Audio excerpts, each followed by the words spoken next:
আমার ছেলের জন্মদিনে কি কি করেছিলাম সেদিন আজকে থাকছে সেই ভিডিওগুলো। হ্যালো এভরিওয়ান, নমস্কার সবাইকে। কেমন আছেন সবাই?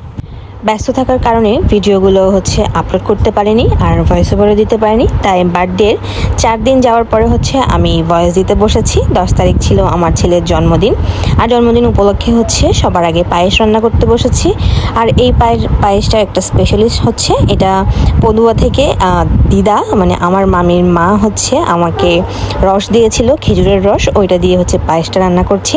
এরপর পায়েস রান্না করার পর বিকেলের দিকে চলে গেলাম বাজার করতে, কারণ যেহেতু ঘরে অনেকদিন ছিলাম না, আমরা বাইরে ছিলাম, ঘরের মধ্যে কোনো বাজার সদাই ছিল না। আর আমি আর আমার হাজব্যান্ড চলে গেলাম বাজার করতে। বাজার থেকে ডিম, চিংড়ি মাছ, মাংস, যা যা দরকার সব কিছু নিয়ে এসেছি। আজকে বিরিয়ানি চলবে, বাসমতি চালের বিরিয়ানি, চিংড়ি মাছ আর ডিম ভুনা থাকবে আর সালাদ থাকবে। তো সবার আগে সব কিছু বাজার টাজার করে এনে চলে এসেছি বাসায় সোজা। আর এসেই মাকে রান্নাঘরে ঢুকিয়ে দিয়েছি, কারণ আমার মায়ের হাতের রান্না আমি অনেক মিস করেছি। আর আমার থেকেও ভালো রান্না করতে পারে আমার মা, তাই মাকে দিয়ে দিয়েছি এই দায়িত্বটা। আমি শুধু ভিডিও করছিলাম আর টুকটাক জোগাড় যন্ত্র করে দিচ্ছিলাম।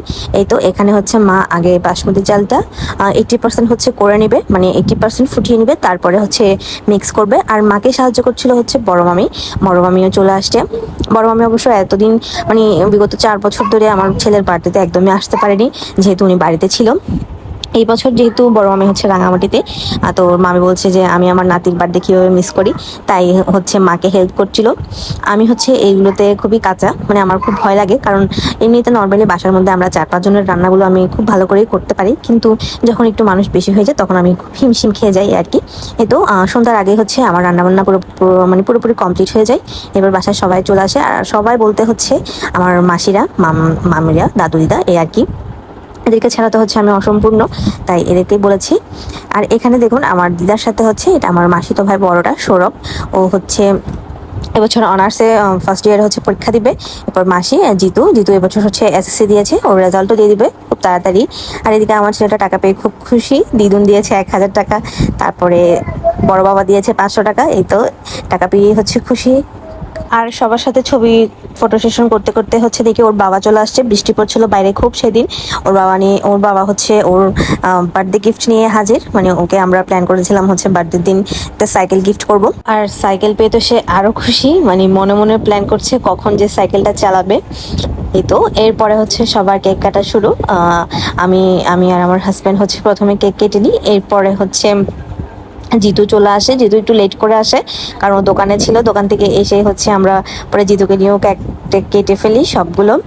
আসলে আমার কাছে আমি সবসময় বছরের একটা দিন খুব অপেক্ষা করি আমার ছেলের জন্য, যাতে আমার ছেলেটা একটু আনন্দ পায়।